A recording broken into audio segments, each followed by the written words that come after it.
به ونتوكل عليه ونعوذ بالله من شرور أنفسنا ومن سيئات أعمالنا من يهد الله فلا مضل له ومن يضلل فلا هادي له أشهد أن لا إله إلا الله وحده لا شريك له وأشهد أن سيدنا ونبينا ومولانا محمدا عبده ورسوله أرسله ربه بالحق بشيرا ونذيرا وداعيا إلى الله بإذنه وسراجا منيرا صلى الله تعالى عليه وعلى آله وصحبه وبارك وسلم تسليما كثيرا أما بعد فأعوذ بالله من الشيطان الرجيم بسم الله الرحمن الرحيم وقال ربكم ادعوني أستجب لكم إن الذين يستكبرون عن عبادتي سيدخلون جهنم داخلين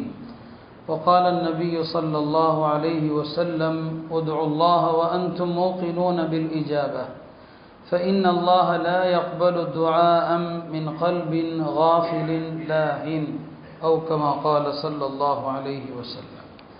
கண்ணியத்திற்குரிய அல்லாஹ்வின் நல்லடியார்களே, மிகப்பெரிய வணக்கங்களுடைய ஒரு பருவகாலம் நம்மை நெருங்கி கொண்டிருக்கிறது. எல்லா காலங்களை விட மிகச்சிறந்த உன்னதமான ஒரு காலம். அல்லாஹ் நன்மைகளுக்கென்று சில பருவங்களை வைத்திருக்கிறான். எனவே நல்லறங்களை நோக்கி அதிகமாக நாட்டம் கொள்ள வேண்டிய நாட்கள் இவை. இந்த நேரத்திலே நாம் அதிகமாக கவனம் செலுத்த வேண்டிய வணக்கங்களில் ஒன்றுதான் அல்லாஹ்விடம் துஆ செய்வது. துஆ என்பது பெருமானார் ஸல்லல்லாஹு அலைஹி வஸல்லம் அவர்கள் சொன்னார்கள், இன்னத் துஆ ஹுவல் இபாதா, துஆ என்பதே வணக்கம் என்று சொன்னார். துஆ என்பதே வணக்கம் என்று சொன்னார். ஏன்னா அல்லாஹ் குர்ஆனில் துஆவை வணக்கம் என்று சொல்கிறான். துஆ செய்யாதவர்களை ஆணவக்காரர்கள் என்று சொல்கிறான். யார் துஆ செய்வதில்லையோ அவர்கள் ஆணவக்காரர்கள். இந்த வசனத்தையும் ஓதிவிட்டுத்தான் துஆ என்பது வணக்கம்னு சொன்னான். அருமையானவர்களே, துஆவுடைய ரகசியங்களை நாம் தெரியணும். துஆனா என்ன என்கிற ஒரு ரகசியத்தை நாம் தெரியணும். ஏன்னா துஆ குறித்து நாம் விளங்கி இருக்கிற விளக்கம் என்பது நாம் கேட்பவை அப்படியே அடுத்த நொடி அப்படியே நடந்துவிட வேண்டும் என்பது. நல்லோர்கள் துஆவை அந்த பார்வையில் பார்த்தது கிடையாது. நாம் துஆவை குறித்த இந்த சிந்தனையை கொஞ்சம் மாற்றணும். துஆ என்பது ஒரு வணக்கம் என்பதை நாம் புரிந்து கொள்ளணும். எப்படி அது வணக்கமாக ஆகிறது? துஆ என்பது எப்படி வணக்கமாகுது? நீங்கள் அல்லாஹ்ட்ட எப்போ துஆ செய்கிறீங்களோ அது எதை வெளிப்படுத்துகிறது? நீங்கள் தேவையுள்ளவர்கள். எந்நேரமும் நாம் அல்லாஹ்வின் பக்கம் தேவையுள்ளவன். அல்லாஹ்வை விட்டு ஒரு நிமிஷம் கூட நாம் தேவையற்றிருக்க முடியாது. நீங்கள் தேவையுள்ளவர்கள் என்பதை வெளிப்படுத்துவது தான் துஆ. எனவே அது வணக்கம். இரண்டாவது என்ன? நீங்கள் அல்லாஹ்விடம் துஆ செய்வதன் மூலம் அல்லாஹ் தேவையற்றவன், அல்லாஹ் தேவையற்றவன் என்பதையும் நீங்கள் உணர்த்துகிறீர்கள். என்னுடைய ரப்புக்கு எந்த தேவையும் கிடையாது. இன்னல்லாஹ ஹுவல் கனி வ அன்துமுல் ஃபுகரா, அவனுக்கு எந்த தேவையும் இல்லை, நீங்கள் தேவையுடையவர்கள். அப்போ துஆ செய்கிற அடியான் என் ரப்புக்கு எந்த தேவையும் இல்லை. அப்போ இது வணக்கம் தான். இது மூன்றாவது என்ன? நீங்கள் துஆ செய்வதன் மூலம் நான் என்னுடைய ரப்பின் மீதான ஏகத்துவ நம்பிக்கையின் உறுதியில் இருக்கிறேன். நான் அவனை தவிர யாரிடமும் கவனம் செலுத்த மாட்டேன். அவனை தவிர யாரின் பக்கமும் என் கவனம் திரும்பாது. எனவே துஆ செய்கிற அடியான் தன்னுடைய ஏகத்துவ நம்பிக்கையை மிக அழுத்தமாக உறுதியாக பதிவு செய்கிறான். அல்லாஹ்வை தவிர என் கவனம் யாரிடத்திலும் செல்லாது என்பது. நாலாவது என்ன? நீங்கள் துஆ செய்கிற போது ரப்புக்கு எல்லாவற்றையும் தருகிற ஆற்றல் இருக்கிறதுன்னு நம்புறீங்க இல்லையா? உலகத்தில் உள்ள கோடான கோடி மக்களுடைய சத்தங்கள், எந்த சத்தமும் அல்லாஹ்வை இன்னொரு சத்தத்திலிருந்து திருப்பாது. நாம் ஒருவருடைய பேச்சை கேட்டால் இன்னொருத்தர் பேச்சை கேட்க முடியாது. ஒரே நேரத்தில் நாம் ரெண்டு பேருடைய பேச்சை கேட்க முடியாது. ஆனால் உலகத்தில் உள்ள அத்தனை பேருடைய குரலும் ஒரே நேரத்தில் அவனுக்கு சமந்தான். இவருடைய குரலை கேட்கறதுனால அவருடைய குரலை கேட்பது அவனுக்கு தடை அல்ல. அப்போ அவன் ஆற்றல் மிக்கவன். அத்தனை பேருடைய குரலையும் ஒரே நேரத்தில் யாதொரு குழப்பமும் இன்றி அவன் கேட்கிறான். கேட்கிற எல்லாருடைய தேவைகளையும் கொடுக்கக்கூடிய ஆற்றல் அவனுக்கு இருக்குது. ஒரு பணக்காரர் எல்லாருடைய தேவையும் அவரால் நிறைவேற்ற முடியுமா? முடியாது. ஆனால் ரப்பு அப்படி அல்ல. எத்தனை பேருடைய கேள்விகளையும் துஆக்களையும் அங்கீகரிக்க ஆற்றல் உள்ளவன். இப்படி இந்த துஆங்கிறது அதில் பெரிய ஒரு சித்தாந்தம், ஒரு பெரிய கொள்கை இருக்கிறதுனால தான் பெருமனார் ஸல்லல்லாஹு அலைஹி வஸல்லம் அவர்கள் அந்த துஆ குறித்து அவ்வளவு சொன்னாங்க. சொல்லுவாங்க, லைஸ ஷைஉன் அக்ரம அலல்லாஹி மினத் துஆ. அல்லாஹ்விடத்தில் துஆவை விட கண்ணியமான ஒரு வணக்கம் இல்லவே இல்லைன்னு சொன்னாங்க. துஆவை விட கண்ணியமான ஒரு வணக்கம் கிடையாது. அறிஞர்கள் சொல்லுவாங்க, அத்ஆ மிஃப்தாஹு குல்லி கைர். எல்லா நன்மைகளுடைய திறவுகோல் என்ன? துஆ தான். எல்லா நன்மைகளுக்கும் துஆ தான் என்னங்க? திறவுகோல். எனவே இந்த துஆவுடைய ரகசியத்தை நாம் புரிந்து கொள்ளணும். நாம் துஆனா ஏற்கப்படணும்னு நினைக்கிறோம். ஆனால் நல்லோர்கள் அப்படி சொல்லவே மாட்டாங்க. அவங்க என்ன சொல்லுவாங்க? ஹஜ்ரத் உமர் சொன்னாங்க, என்னுடைய கவலை நான் அல்லாஹ்விடம் துஆ கேட்கிற வாய்ப்பு கிடைக்க வேண்டும் என்பது பற்றித்தானே தவிர என் துஆ கபூலாக வேண்டும் என்பது பற்றி அல்ல. பாருங்க, ரப்பு எஜமான், நாம அடிமைகள். எஜமான் நம்முடைய கோரிக்கை ஏற்கலாம், ஏற்காமல் இருக்கலாம். அவனிடம் கேட்பது நமக்கு பெருமை, அவ்வளோதான். கேட்கறது பெருமை. இந்த கேட்கிற வாய்ப்பு இல்லாமல் போய்விடக்கூடாது. இதைத்தான் இன்னொரு அறிஞர் சொன்னாங்க, என் கவலை எல்லாம் என் துஆ ஏற்கப்படுகிறதா என்பதை பற்றி இல்லை, நான் அல்லாஹ்விடம் துஆ கேட்கிற வாய்ப்பு இல்லாமல் போய்விடுமோமோ என்பதை பற்றி தான். எத்தனை பேருக்கு துஆ குறித்த அக்கறை கிடையாது, துஆ செய்ய வேண்டும் என்கிற எண்ணம் கிடையாது. எனக்கு துஆ செய்கிற வாய்ப்பு இல்லாமல் போய்விடுமோ என்பதுதான் என்னுடைய கவலையே தவிர என் துஆ ஏற்கப்படுகிறதா இல்லையா என்பது குறித்து எனக்கு கவலை இல்லைன்னு சொன்னான். அருமையானவர்கள், இந்த பக்குவ நிலைக்கு வரணும். துஆ செய்கிற போது இந்த ஏற்கப்படுதல் அப்படிங்கிற விஷயத்தை வரக்கூடாது. நான் துஆ என் ரப்பிடத்தில் கேட்கிறேனே, அது எனக்கு பெரிய பாக்கியம் என்று நீங்கள் எண்ண வேண்டும். அல்லாஹ் துஆவுடைய விஷயங்களில், நாம் கேட்குற விஷயங்கள் நடக்காமல் இருக்கிற விஷயத்தில் நிறைய ரகசியங்கள் இருக்கிறது. முதல் விஷயம், நாம் துஆ விஷயத்தில் அவசரப்படக்கூடாது. அவசரப்படுதல் என்றால் என்ன? யார்கிட்டையுமே நான் துஆ கேட்டேன் அல்லாஹ் கொடுக்கலன்னு மட்டும் சொல்லிடவே கூடாது. இந்த வார்த்தை வரவே கூடாது துஆவுடைய விஷயத்தில். ஆனால் அதே நேரத்தில் அல்லாஹ்ட்ட சீக்கிரம் கொடுன்னு கேட்கலாம், சீக்கிரம் நிறைவேற வேண்டும் என்று ஆசைப்படலாம், அதெல்லாம் தவறில்லை. ஆனால் யார்கிட்டையுமே என்ன துஆ செஞ்சு என்ன கிடைச்சிது? நம்மில் பலரும் அதை ரொம்ப சர்வசாதாரணமாக இந்த வார்த்தையை சொல்கிறோம் இல்லையா? ஹதீஸில் பெருமானார் ஸல்லல்லாஹு அலைஹி வஸல்லம் அவர்கள் இதைத்தான் தடுத்தாங்க. தஅவுது ஃபலம் யுஸ்தஜப லீ, நான் கேட்டேன் அல்லாஹ் தரலேன்னு மட்டும் சொல்லாதீங்க. இந்த வார்த்தையை சொல்லவே கூடாது. அல்லாட்ட அல்லாஹ் சீக்கிரம் கொடுன்னு கேட்கலாம். நபி ஸல்லல்லாஹு அலைஹி வஸல்லம் அவங்களே கூட அல்லாட்ட மலையை கேட்கும்போது, அல்லாஹ் மலையை சீக்கிரம் கொடு, ஆஜிலன் கைர ஆஜிலின், தாமதம் இல்லாமல் சீக்கிரம் கொடு அப்படின்னு கேட்பாங்க. எனவே சீக்கிரம் கொடுன்னு கேட்கலாம், கேட்டது கிடைக்க வேண்டும் என்று ஆசைப்படலாம். ஆனால் யார்கிட்டையும் அல்லாஹ் தரலேன்னு மட்டும் சொல்லிடக்கூடாது. இந்த வார்த்தை நம்மிடமிருந்து ஒருபோதும் வரக்கூடாது. துஆக்கள் கேட்கறது நடக்காமல் தள்ளி போகிறது இருக்கு இல்லையா? அதுக்கு பின்னால் அல்லாஹ் பல ரகசியங்களை வச்சிருக்கிறான். ஒன்று என்ன அப்படின்னு சொன்னால், நீங்கள் கேட்கறது கிடைக்காம இருக்குது பாருங்க, அது ஒரு சோதனை. அல்லாஹ் அடியானை எப்படினாலும் சோதிப்பான். நோய்களால் சோதிப்பான், கெட்ட மனைவியால் சோதிப்பான், கெட்ட நண்பர்களால் சோதிப்பான். பல வகையில் ரப்புடைய சோதனை இருக்கிற மாதிரி அல்லாஹ் இவன் கேட்கறத நான் கொடுக்காமல் இருந்தும் அல்லாஹ் சோதிப்பான். நான் கொடுக்காம மாட்டேன், என்ன செய்யறான்னு பார்க்கலாம், அவனுடைய ஈமான் எப்படி இருக்குதுன்னு பார்க்கலாம். இப்படி அல்லாஹ் சோதிக்கவும் செய்வான். உங்களுடைய துஆக்கள் எதையுமே கொடுக்காம நீங்கள் அதில் உறுதியாக இருந்து என் ரப்பு தராவிட்டாலும் நான் கேட்பேன் அப்படின்னு நீங்கள் நினச்சிங்கன்னா அதை கொண்டு அல்லாஹ் உங்கள் பாவத்தை மன்னிச்சிடறான். நீங்கள் துஆ கேட்கறது மட்டும் என்னைக்கும் வீணுன்னு நினைக்காதீங்க. நீங்கள் கேட்டீங்கன்னு வைங்களேன், நீங்கள் கேட்டது கிடைக்கல, அல்லாஹ் உங்கள் பாவங்களை மன்னிச்சிருவான் என்று தபரானியில் ஒரு ஹதீஸில் வருது. எனவே துஆ சோதனை, அல்லாஹ் தராமல் இருப்பது ஒரு சோதனை. அந்த சோதனையில் நீங்கள் பொறுத்துத்தான் ஆக வேண்டும். இது முதல் விஷயம். ரெண்டாவதாக சொன்னாங்க, அல்லாஹ் துஆ என்ன செய்யறான், சில நேரங்களில் நம்ம கேட்குறோம், நம்ம எதை கேட்குறோமோ அது நல்லதாக கூட இல்லாமல் இருக்கலாம். நம்ம கேட்குற விஷயம் இதுதான் முன்னோர்களுக்கு அப்படிலாம் நடந்திருக்குது. ஒரு பெரியவங்க அல்லாட்ட கேட்குறாங்க, அல்லாஹ் நான் போருக்கு போகணும்னு சொல்லி கேட்டுக்கிட்டே இருந்தாராம். என்னடா போருக்கு போகணும்னு கேட்குறோம், வாய்ப்பே வரமாட்டிருக்குது. ஒரு நாள் ஒரு அசரீரி வந்ததான், நீ போருக்கு போனால் நீங்கள் கைது செய்யப்படுவீர்கள், கைது செய்யப்பட்டால் நீங்கள் கிறிஸ்தவராக மதம் மாறி விடுவீர்கள். இதைத்தான் ஹஜ்ரத் இப்னு மஸ்ஊத் ரலியல்லாஹு அன்ஹு அவர்கள் சொன்னாங்க, அடியான் அல்லாட்ட கேட்குறான், அல்லாஹ் எனக்கு இந்த வியாபாரத்தை லேசாக்கி கொடு, இந்த வியாபாரத்தை எனக்கு லேசாக்கு, இந்த காரியத்தை லேசாக்கு அப்படின்னு அடியான் கேட்குறான். அல்லாஹ் மலக்குகளுக்கு உத்தரவு போடுவானா, இந்த காரியத்தை அவனுக்கு லேசாக்க வேண்டாம். மலக்குகளுக்கு அல்லாஹ் சொல்லுவான், லேசாக்கிறாதீங்க, இந்த காரியத்தை அவன் லேசாக்குனீங்கன்னா அவனை நான் நரகத்துக்கு அனுப்புவேன்னு சொல்லுவேன். அப்போ நீங்கள் கேட்குற விஷயம் இருக்குது, உங்களை நரகத்தில் தள்ளுற விஷயமா இருக்கும். நீங்கள் கேட்குற விஷயம் உங்களுக்கு மார்க்க ரீதியாக பெரிய முசீபத்தாக போயிடும். அப்போ அல்லாஹ் கேட்கறத தராமல் தள்ளிக்கொண்டே போவது என்பது ஒரு நன்மை, அதை நீங்கள் புரிந்து கொள்ளணும்.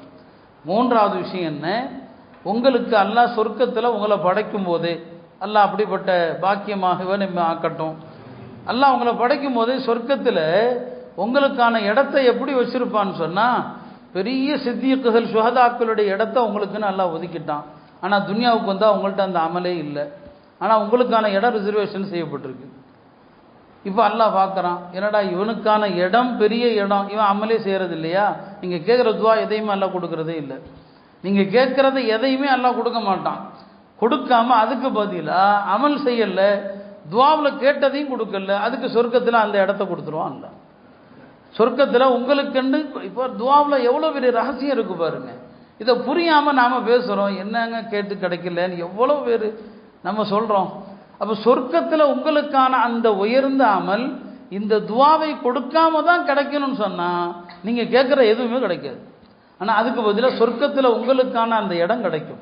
இது துவாவுடைய அது ஏற்றுக்கொள்ளப்படாததற்கான காரணங்களில் இது ஒரு காரணம். இது நாலாவது என்ன அப்படின்னா, துவாக்களை அல்லாஹ் தள்ளி போடுறதுக்கான ஒரு காரணம், ஒரு அடியான் என் பாவத்தினால தான் துவா தள்ளி போகுது என்று தன் பாவத்தை நினச்சி கொஞ்சம் வருந்தனும் இல்லையா.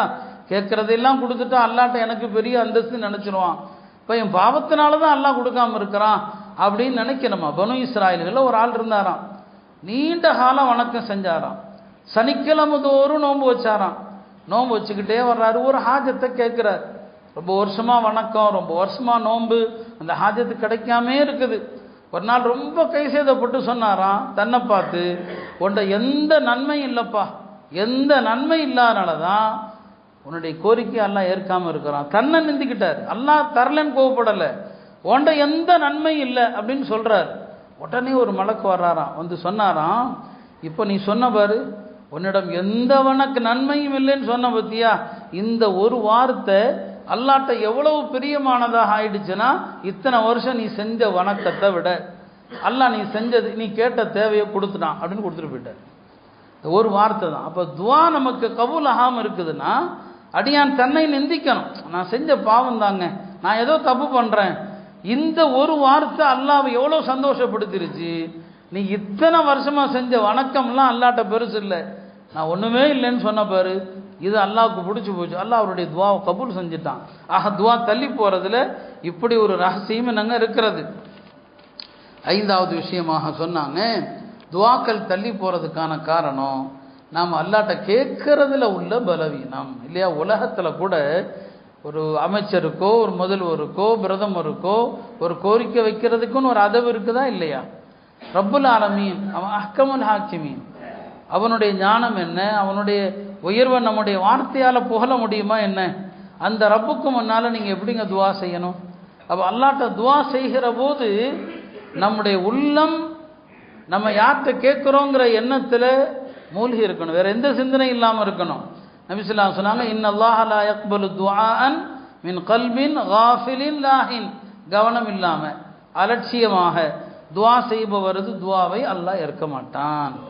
அப்போ அலட்சியமாக துவா செய்கிறது, கவனமே இல்லாமல் துவா செய்கிறது, இந்த துவாக்கள் அல்லாஹ் ஏற்பதில்லை.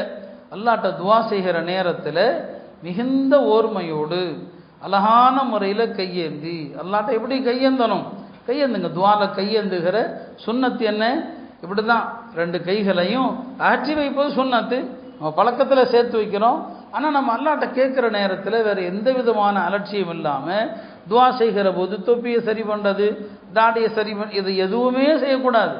இந்த துவாவை அல்லாஹ் ஏற்கிறது இல்லை. அப்போ துவா தள்ளி போகிறதுக்கான காரணத்தில் நபி ஸல்லல்லாஹு அலைஹி வஸல்லம் இதையும் முக்கியமாக சொன்னான். ஆறாவது, துவாக்கள் ஏற்கப்படாமல் இருப்பதற்கு பல நேரங்களில் நாம் பிறருக்கு செய்த அநியாயங்கள் அது ஒரு காரணமாக இருக்கலாம். எனவே நம்ம அநியாயம் யாருக்கு செஞ்சாலும் பாதிப்பு, அவங்கள்ட்ட மன்னிப்பு கேட்கணும். யாரை பற்றியாவது தரக்குறைவாக பேசியிருக்கலாம், அடுத்தவருடைய கௌரவத்தை. ஹராமான உணவுகள், ஆடைகள், இதெல்லாம் துவா தள்ளி போகிறதுக்கான பெரிய காரணங்கள் ஒன்று. முடிந்த வரைக்கும் பேணுதலை கடைபிடிக்கணும். நாம் இன்றைக்கு வாழுகிற சூழ்நிலையில் பியூர் ஹலால் அரிதாகி போன காலம்தான். முடிந்த வரைக்கும் சாப்பிடுகிற உணவுகள் எல்லா ஹோட்டல்லையும் போய் சாப்பிடாதீங்க. ஹோட்டல் சாப்பாடே முதல்ல ஒரு அடியானுடைய பேணுதலை குறைக்கிறதுல முதல் அம்சம் ஹோட்டல் சாப்பாடு தான். அது பேணுதலே கிடையாது. அந்த காலத்தில் உலமாக்களுக்கு சொல்லக்கூடிய பாடத்தில் சொல்லுவாங்க, ஹோட்டலில் சாப்பிடக்கூடாது. ஒரு ஆலிம்சா ஹோட்டலில் சாப்பிட்டா அவர் ஏற்க தகுந்த ஆலிம் இல்லைன்னு சொல்லிடுவாங்க. ஹோட்டலில் சாப்பிடவே கூடாது. பயணத்தில் சாப்பிட்றோம் வேற விஷயம், ஹோட்டலில் சாப்பிட்றது பழக்கமாக்கக்கூடாது. அதிலும் குறிப்பாக நான்வெஜ் போய் என்ன செய்யக்கூடாது, எல்லா ஹோட்டல்லையும் சாப்பிட்றது, பேணுதல் இல்லாமல் சாப்பிட்றது, போய் KFC சாப்பிட்றது எல்லாம் அது ஹலால் ஹலால் 1000 சொல்லலாங்க. ஆனால் இது எல்லாமே பேணுதலற்றவை, அதில் பலதும் ஹராமானவை. இந்த ஹராமை சாப்பிட்டு கொண்டு நம்ம அல்லாட்ட துவா செய்து எப்படி அந்த துவாக்கள் கபூல் ஆகும்? அப்போ துவா நிராகரிக்கப்படுவதற்கான காரணங்களை உண்டு பேணுதலற்ற உணவுகள். எனவே உணவுகளில் தூய்மையானதை சாப்பிடுங்க, பேணுதலற்றதை தயவு செஞ்சு ஒதுக்கிடுங்க. 7வது ஒரு விஷயம்தான், அல்லாஹ் சில அடியானுடைய துவாவை திட்டமிட்டே அல்லாஹ் தள்ளி போடுறான். அடியான் அல்லாட்ட கேட்பானா, அப்போ ஜிப்ரீல் அலைஹிஸ்ஸலாமுக்கு அல்லாஹ் சொல்லுவானா, ஜிப்ரீல் அவருடைய கோரிக்கையை பரிசீலனையே செய்ய வேண்டான்னு சொல்லுவானா. ஜிப்ரீல் கேட்பாங்க, அல்லாஹ் ஏன் அவர் எவ்வளோ காலமாக கேட்குறாரு? இல்லை அவருடைய குரலை நான் கேட்டுக்கிட்டே இருக்கணும்னு விரும்புகிறேன், அவருடைய குரலை நான் கேட்கணும்னு ஆசைப்பட்றேன். நான் கொடுத்துட்டா நிறுத்திடுவார், நான் அவர் குரலை கேட்கணும். அதனால் அவர் கேட்குற கோரிக்கைகளை அப்படியே தள்ளி போடுங்கன்னு அல்லாஹ் சொல்கிறான். இது அல்லாஹ் மீதான இல்லையா? அல்லாஹ் உங்களை நேசிக்கிறான், நாம் அல்லாஹ்வை நேசிக்கிறது ஒன்று இருக்குது. அல்லாஹ் சில அடியார்களை நேசிக்கிறான், அந்த அடியார்களது குரலை அல்லாஹ் கேட்கணும்னு நினைக்கிறான். அவர் என்கிட்ட கேட்டுக்கிட்டே இருக்கணும், விட்டுரு அதை நான் பார்த்துக்கிறேன், அவருடைய தேவை எப்போ கொடுக்கணுமோ நான் கொடுப்பேன், நீங்கள் அவருடைய தேவையை கண்டுகொள்ள வேண்டாம் என்று அல்லாஹ் என்ன செய்கிறான்? அல்லாஹ்வுடைய பிரியத்தினால கூட அல்லாஹ் அந்த துவாவை தள்ளி போட சொல்கிறான், கொஞ்சம் நிதானமாக இருங்கன்னு சொல்கிறான். அருமையானவர்களே, இப்படி துவாவுடைய ரகசியங்கள் ஏராளமாக இருக்கிறது. ஏன் அல்லாஹ் துவாவை தள்ளி போடுறாங்கிறதுக்கு இவ்வளவு காரணங்கள் இருக்கிறது. அருமையானவர்களே, துவா நம்ம விருப்பம் என்ன? நம்ம என்னதான் இந்த ரகசியங்களை தெரிந்தாலுமே கூட என்னுடைய விருப்பம் அதான், உங்களுடைய விருப்பம் அதான், நம்ம அல்லாட்ட கேட்கறது நடந்துராதா என்று ஆசைப்படுறதுல தப்பு இல்லை. ஆனால் துவா கிடைக்காம போகிறதுக்கான காரணத்தை விளங்கி கொள்ளணும். ஏன் கிடைக்கல இதெல்லாம் விளங்குனா நம்ம கேட்டுக்கிட்டே இருப்போம். கேட்கறதுல தயவு செஞ்சு என்ன செய்யக்கூடாது, சங்கடப்படக்கூடாது. அப்போ துவா நம்ம கேட்கறது நடக்கணும்னு ஆசைப்படுறோம். அல்லாஹ் சில சந்தர்ப்பங்களை வச்சிருக்கிறான். அல்லாட்ட எப்போதுனாலும் கேட்கலாம், காலையில் மாலையில் இரவில் எப்போனாலும் கேட்கலாம். சில நேரங்கள் விசேஷமான தருணங்கள், அந்த தருணங்களில் ரொம்ப கவனமாக அல்லாட்ட கேளுங்க, அந்த வாய்ப்புகளை விட்டுறாதீங்க. அதில் ஒரு முக்கியமான முதலிடம் என்ன? நபி ஸல்லல்லாஹு அலைஹி வஸல்லம் சொல்லுவாங்க, இரவுனுடைய கடைசி பகுதி. இரவுனுடைய கடைசி பகுதினா எது? இரவை 3ஆ பிரிங்க. நாளையில் மக்ரிபிலிருந்து ஃபஜ்ர் வரைக்கும் உள்ள நேரம் இன்றைய காலத்தில் 3ஆ பிரிச்சிங்கன்னா ஒரு 10.5 மணி நேரம் வருது. அதில் கடைசி 3வது பகுதி ஒரு 2 மணியிலிருந்து ஆரம்பிக்குது. அந்த கடைசி பகுதி இருக்குல்ல, 2 மணியிலிருந்து ஃபஜ்ர் பாங்கு சொல்கிற வரைக்கும் உள்ள அந்த ஒரு நேரம் இருக்கு இல்லையா, இந்த கடைசி பகுதி தான்.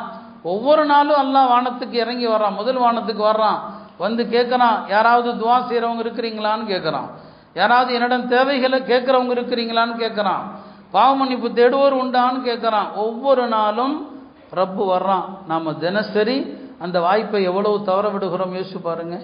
அவன் இறங்கி கேட்குறான், நான் தர தயாராக இருக்கிறேன்னு சொல்லி. அப்போ கடைசி அந்த 3இல் ஒரு பகுதி இருக்கு இல்லையா, அது துவா ஏற்றுக்கொள்ளப்படுகிற நேரம். அந்த நேரத்தில் அல்லாஹ்விடத்தில் துவா செய்து பழகுங்கள். குறைஞ்சது ஃபஜ்ர் பாங்குக்கு சில மணித்துளிகள் முன்பாவது எழுந்து கொஞ்சம் அல்லாஹ்ட்ட துவா செய்யுங்க. 2 ரக்காத் தொழுது துவா செய்யுங்க, அது துவா கபூல் ஆகிற நேரம். 2வது என்ன? தொழுகைக்கு பிந்தைய நேரம், தொழுகைக்கு பிறகு. இதை பல ஹதீஸுகளில் நபி ஸல்லல்லாஹு அலைஹி வஸல்லம் அவங்க சொல்லுவாங்க, தொழுகைக்கு பின்னால் துவா ஏற்கப்படுது. தொழுகைக்கு பின்னால் என்பதற்கு 2 அர்த்தம் இருக்குது. ஒன்று, அத்தஹியாத்துடைய இருப்பு கடைசி சலாம் கொடுக்கறதுக்கும் முன்னால் அதுலேயும் துவா ஏற்கப்படும். ஆனால் அதில் துவா செய்வதற்கு ஹதீஸில் வந்த துவாக்கள் அதை தூய அரபியில் தெரிந்தவங்க தான் அங்கே கேட்க முடியும். மார்க்கம் எல்லாருக்கும் வாய்ப்பு கொடுக்குற மார்க்கம் இல்லையா? அங்கே துவா செய்ய வாய்ப்பு இல்லாதவர்களுக்கு சலாம் கொடுத்த பிறகு துவா செய்கிறது. அது ஃபர்தான தொழுகையாக இருந்தாலும் சரிதான், நஃபிலான தொழுகையாக இருந்தாலும் சரிதான். ஒரு 2 ரக்காத்து தொழுதுட்டு நீங்கள் அல்லாஹ்ட்ட கையை தூக்குனீங்கன்னு சொன்னால் அந்த துவாவை அல்லாஹ் வெறுங்கையாக அனுப்புறதே கிடையாது. ஃபர்துக்கு பிறகு ரொம்ப விசேஷம்.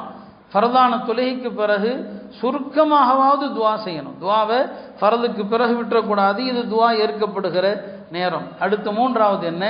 அதானுடைய நேரம், பாங்கு சொல்லப்படுகிற நேரம். பாங்கு சொல்லும்போது பாங்குக்கெல்லாம் பதில் சொல்லணும் அப்படின்னு நீங்கள் நினைக்கலாம். பாங்கு சொல்ல ஆரம்பிக்கிற நேரத்தில் உங்கள் தேவையை சுருக்கமாக அல்லாஹ்ட்ட கேளுங்க, அப்புறம் பாங்குக்கு பதில் சொல்லுங்க. பாங்கு அல்லாஹ் அக்பர் ஆரம்பிக்கிற நேரத்தில் துவா செய்யுங்க. அதே போல தான் இகாமத்துடைய நேரம். பல கவலையோடு வரக்கூடியவர்களுக்கெல்லாம் நாம் இந்த விஷயத்தை தான் சொல்கிறது. ஹதீஸில் இருக்கு, துவாவுடைய இகாமத்துடைய நேரம் இருக்கு இல்லையா? முஅத்தின் இகாமத் சொல்கிறாரா, அந்த நேரத்தில் நீங்கள் சஃபரா ஏன் சும்மா நிற்கிறீங்க?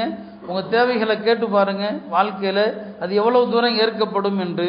மழை இறங்குற நேரத்தில் அல்லாஹ் துவாவை கபூல் செய்கிறான்னு சொன்னாங்க. ஜும்மாவுடைய நாள், வாரந்தோறும் நாம் இந்த நாளை பெறுகிறோம். ஜும்மாவுடைய நாளில் துவா ஏற்கப்படுகிற நேரம் இருக்குது. அந்த நேரம் ஹுத்பாவை ஆரம்பித்து சலாம் கொடுத்து முடிக்கிறதுக்கு முன்னால் ஏதோ ஒரு நேரம், அது மெம்பரில் ஏறியதிலிருந்து சலாம் கொடுக்குற வரைக்கும் அது எந்த நேரமாக இருக்கலாம்? ஒரு சின்ன இடைவெளி கிடைக்கும் போதெல்லாம் துவா செஞ்சிடணும். அது ஹதீஸில் அப்படி தான் வருது. ஹத்தீப் மேலே ஏறி சலாம் கொடுக்குற வரைக்கும் அவர் மேலே ஏறுகிற நேரமாக இருக்கலாம். அந்த மேலே ஏறுகிற நேரத்தில் இங்கே பல பேர் சொர்க்கத்துக்கு ஏறி இருப்பாங்க. ஹத்தீப் சாப் மேலே ஏறுற நேரத்தில் பலர் ஆழ்ந்த உறக்கத்தில் இருப்பா. அந்த நேரத்தை நம்ம தவற விடுறோம். கைசே தான் அது. அந்த நேரத்தில் துவா செய்யுங்க இல்லையா? ஹத்தீப் 2 ஹுத்பாவுக்கு மத்தியில் உட்கார்றாரு பாருங்க, அப்போ துவா செய்யுங்க. இன்னும் சொல்ல போனால் சில அறிஞர்கள் சொல்கிறாங்க, ஹத்தீப் ஹுத்பாவில் வாக்கியங்களை நிறுத்தி ஓதும் போது இடையில் அவர் நிறுத்துகிற இடங்களில் துவா செய்யுங்க. அது துவா கபூல் ஆகிற இடமா இருக்கலாம். ஹுத்பா முடிந்து கீழே இறங்குகிற நேரம் இருக்கு இல்லையா, அது துவா ஏற்றுக்கொள்ளப்படுகிற நேரமாக இருக்கலாம். தொழுக ஆரம்பிக்கிற நேரம், இப்படி அந்த முழு நேரத்தில் எந்த நேரம் துவாவுடைய நேரம் தெரியாது. அந்த நேரத்தில் கவனமாக இருங்க. ஜும்மா அன்னைக்கு தூங்கக்கூடாது, அது ரொம்ப கெட்ட விஷயம். ஜும்மா தொழுகைக்கான நன்மை விஷயத்தில் ஹதீஸுகள் எப்படி வருது? தூங்காமல் இருக்க வேண்டும்னு வருது, தூங்கினா நன்மை கிடையாதுன்னு வருது. அதனால தான் ஜும்மாவுக்கு முன்னால் வீட்டில் கொஞ்சம் ரெஸ்ட் எடுத்துக்கொண்டு ஜும்மாவுக்கு வரணும். அப்போ இந்த துவாவுடைய நேரங்களை நாம் தவற விடுறோம். ஜும்மா அன்னைக்கு அசருக்கு பிறகு மகரிப் பாங்குக்கு ஒரு 1/4 மணி நேரத்துக்கு முன்னால் பள்ளிக்கு வாங்க, துவா செஞ்சு பாருங்க. அது வாரத்தில் ஒரு நாள் கிடைக்கிற அற்புதமான வாய்ப்பு, துவாவுடைய நேரம். அடுத்து என்ன? ரமலானுடைய மாதம் முழுவதுமே துவாவுடைய காலங்க. நோன்பு திறக்கிற நேரம் மட்டும் அல்ல, ரமலானுடைய காலம் முழுவதும் துவாவுடைய காலம்தான். அந்த ரமலான் நமக்கு அருகில் வருகிறது. அல்லாஹ் அதை அடைகிற பாக்கியத்தை தரட்டும். ரமலான் மிக அற்புதமான ஒரு வாய்ப்பு. அது வாழ்க்கையில் ஒரு ரமலான் கிடைப்பது என்பது சாதாரணம் அல்ல, சாதாரணம் கிடையாது. 2 சஹாபாக்கள் குறித்து ஒரு ஹதீஸ் நான் முன்பே சொல்லியிருப்பேன். மதீனாவுக்கு இருவரும் வந்தாங்க. ஒருவர் போரில் ஷஹீதாக போயிட்டார், இன்னொருத்தர் 1 வருஷம் கழித்து சாதாரணமாக இயற்கையாக மூத்தா போயிட்டார். அப்போ சஹாபாக்கள்கிட்ட நபி ஸல்லல்லாஹு அலைஹி வஸல்லம் கேட்பாங்க இந்த 2 பேரை பற்றி. அப்போ மக்கள்லாம் சொல்லுவாங்க, முதல்ல அவர் ஷஹீதானார், 2ஆவதாக உள்ளவர் சாதாரணமாக மூத்தா போயிட்டார். மக்கள் அதை லேசாக சொன்னாங்க. நபி ஸல்லல்லாஹு அலைஹி வஸல்லம் அவர்கள் அந்த தோழர்களை பார்த்து கேட்டாங்க, எப்போ அந்த 2ஆவது மூத்தானவர் உங்கள் பார்வையில் லேசானவர் நினச்சிட்டிங்களா? அவருக்கு முந்தையவர் 1 வருஷத்துக்கு முன்னால் மூத்தா போயிட்டார், இவர் 1 வருஷத்துக்கு பின்னால் மூத்தா இருக்கிறார். இவருக்கு ஒரு ரமதான் கூட கிடச்சிருக்குது, ஒரு ரமதான் இவருக்கு கூடுதலாக கிடச்சிருக்குது. அந்த ரமதானில் அவர் செய்த அமல் மூலம் அவர் ஷஹீதானார்ல, அந்த இடத்த இவர் பிடிச்சிட்டாருன்னாங்க. இப்போ வாழ்க்கையில் ஒரு ரமதான் நமக்கு கிடைப்பதானது எவ்வளோ பெரிய பாக்கியங்க. அதனால தான் ரமதானுடைய அமல்களுக்கு நிகராக எதுவுமே இல்லை.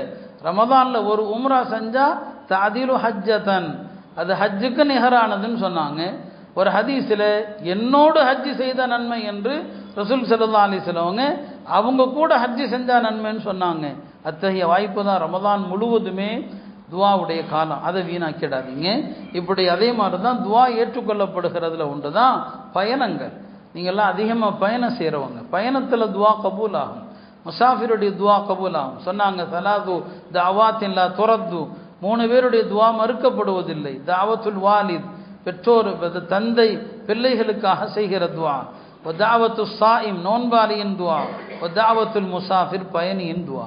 பயணத்தில் கேட்குற துவாக்கள் கபூலாகும் என்று உலமாக்கள் சொன்னாங்க. அருமையானவர்களே, துவாவுடைய விஷயத்தில் நாம் இவ்வளவு விஷயங்களை சொல்கிறோம். இந்த விஷயங்கள் நம்முடைய வாழ்க்கையில் வரணும். அதில் முக்கியமாக ஒன்றை சொல்லிக்கொள்கிறேன். துவா ஏற்கப்படணும் என்று தான் நம்ம எல்லாருமே ஆசைப்படுறோம் இல்லையா? துவா ஏற்கப்படணும்னு ஆசைப்படுற நீங்கள் அல்லாஹ்வுடைய எல்லா விதியையும் பொருந்தி கொள்ளணும். அல்லாஹ்வுடைய எல்லா விதியையும் பொருந்தி கொள்ளணும். அதனால தான் சில பெரியவர்கள் கேட்டாங்க, எப்பா அல்லாஹ்வுடைய எல்லா முடிவுகளை நீ பொருந்தி கொள்வதில்லை, ஆனால் அல்லாஹ் ஒன்றை பொருந்தி கொள்ளணும்னு நீ துவா கேட்டுட்ருக்கிற. அல்லாஹ்வுடைய முடிவுகளை நீ பொருந்தாமல் அவன் உன்னை பொருந்தி கொள்ள வேண்டும் என்று நீ எப்படி எண்ணுகிறாய்? இப்போ துவா ஏற்கப்படுவதற்கான காரணங்களில் ஒன்று, ரப்பு என்ன நினைக்கிறானோ அதை நான் பொருந்தி கொள்வேன். ஒரு பெரியார் சொன்னாங்க, 40 வருஷமாக அல்லாஹ் என்னை எந்த நிலையில் வச்சானோ அதை நான் வெறுத்ததும் இல்லை, ஒரு நிலையிலிருந்து இன்னொரு நிலைக்கு மாற்றினாலும் நான் அதிருப்தி அடைஞ்சதும் இல்லை. என்ன ரப்போ நாடுகிறானோ அதுதான். அதனால அல்லாஹ் கேட்டதை எல்லாம் கொடுத்து விடுகிறான் என்று. சஹாபா பெருமக்கள் அவங்க மௌத்தாகிற நேரத்தில் அவங்க கேட்ட சில துவாக்களை கூட அல்லாஹ் எப்படி கபூல் செஞ்சான் என்பதற்கான ஒரு 2 நிகழ்வுகளை சொல்லி முடிச்சிடுறேன். ஒரு சஹாபி ஆசிம் பின் சாபித் என்று ஒரு சஹாபி, ஹஜ்ரத் உமருல்லான் அவங்களுடைய மனைவியினுடைய சகோதரர் தான் இந்த ஆசிம். அவர் ஒரு போர்க்களத்தில் எதிரிகளில் பல பேர்த்த என்ன செஞ்சாரு, கொண்டுறாரு. அதில் ஒரு பெண்மணியினுடைய மகன்களை பூரா அவர் கொலை செஞ்சிடறார். அந்த அம்மா ஒரு இணை வைக்கிற முஷ்ரிக்கான பெண்மணி. அந்த அம்மா சபதம் எடுத்துச்சு, யார் இந்த ஆசிமுடைய தலையை வெட்டி என்னிடம் கொண்டு வர்றாங்களோ அவருக்கு 100 ஒட்டகம் நான் கொடுப்பேன். அவருக்கு முன்னால் அவருடைய தலையை வைத்து எல்லாருக்கும் மது விருந்து பரிமாறுவேன் என்று அந்த அம்மா சபதம் எடுத்துச்சு. அந்த அம்மா அந்த பிள்ளைகளுடைய அந்த தாயார் அண்ணங்க சபதம் எடுத்துருச்சு. இந்த நிலையில் ஹிஜ்ரி 4ஆம் ஆண்டு பனு லஹ்யான்கிற ஒரு கூட்டம் நபி ஸல்லல்லாஹு அலைஹி வஸல்லம் அவங்கள்ட்ட, உங்கள் தோழர்களில் சில காரிகளை அனுப்புங்க, எங்களுக்கெல்லாம் குரானை கற்றுக் கொடுக்க அனுப்புங்க, நாங்கள்லாம் முஸ்லீமாக இருக்கிறோன்னு சொல்லி ஏமாற்றிட்டாங்க. நபி ஸல்லல்லாஹு அலைஹி வஸல்லம் நம்பி ஒரு 70 பேர்த்த அனுப்புனாங்க. அதில் இந்த ஆசிம் பின் சாபித்தும் ஒருவர். அப்போ இவங்கெல்லாம் போகிறாங்க. அப்போ தான் தெரியுது தாங்க ஏமாற்றப்பட்டிருக்கிறோன்னு சொல்லி அங்கே ஒரு போர் நடக்குது. அந்த போரில் இவரும் வீரதீரமாக போராடி இவரும் கொல்லப்பட இருக்கிறார். இப்போ அவருக்கு ஒரு பயம், கொன்னா அந்தம்மா இப்படி சபதம் எடுத்திருக்குது இல்லையா? அதனால அவர் அல்லாட்ட துவா செய்கிறாரு, எல்லாம் நான் உன்னுடைய தீனுக்காக போராடி இருக்கிறேன், என்னுடைய உடல் என்னுடைய எலும்பு எதையுமே காஃபிர்கள் கையில் கிடைக்காமல் நீ பாதுகாக்க வேண்டும், எதுவும் காஃபிர்களுக்கு எல்லாம் கிடைக்கக்கூடாது, நீ பாதுகாத்தன்னு துவா செய்கிறார். அவர் இறந்துறார், கொல்லப்பட்டுறார். கொல்லப்பட்டு கிடக்கிற போது அங்கே இருக்கிறவர்கள்லாம் பேசிக்கிறாங்க, அந்த அம்மா ஒரு சபதம் பண்ணி இருக்குது, நாம் அந்த தலையை வெட்டி கொண்டு போய் கொடுத்தா 100 ஒட்டகம் கிடைக்கும், அந்த 100 ஒட்டகத்துக்காண்டி ஒரு தலையை வெட்டா கொண்டு போயிடலாம் இல்லையான்னு சொல்லி வெட்டுறதுக்காண்டி போகிறாங்க. அல்லாஹ் என்ன செய்கிறான், அவரை சுற்றி தேனீக்களுடைய ஒரு பெரிய கூட்டத்தை அரணாக்கிடுறான். இவங்கெல்லாம் போகிறாங்க, தாண்ட முடியல, சுற்றி தேனீக்கள் அப்படியே அவரை சுற்றி வலையினங்க அரண் மாதிரி நிற்குது. சரி விடுங்க, சாயங்காலத்துக்குள்ளே இந்த தேனீக்கள் கலைஞ்சிரும், மாலையில் நாம் போகலான்னு சொல்லி எல்லாரும் திரும்பிடுறாங்க. மாலைக்குள் அல்லாஹாலா ஒரு கனமலையை அனுப்புகிறான். அந்த மலையில் அவருடைய அந்த ஜனாசாவை மலை எங்கோ தூரத்திற்கு எடுத்துகிட்டு போச்சு, எங்கே போச்சுன்னே தெரியாது. இவங்க போய் பார்க்குறாங்க, அவருடைய உடல் கிடையாது. இது ஒரு அற்புதம். இது இறக்கும் முன்னால் அவர் கேட்ட துவா அது. அதே மாதிரி தான் ஹுபைபுங்கிற ஒரு சஹாபி, மக்கால் அவரை பிடிச்சு வச்சு அவரை கொடுமைப்படுத்தி கொள்கிறாங்க, அவரை தூக்கில் ஏற்றுறாங்க. அவரை தூக்கில் ஏற்றி என்ன செய்கிறாங்க, கொள்கிறாங்க.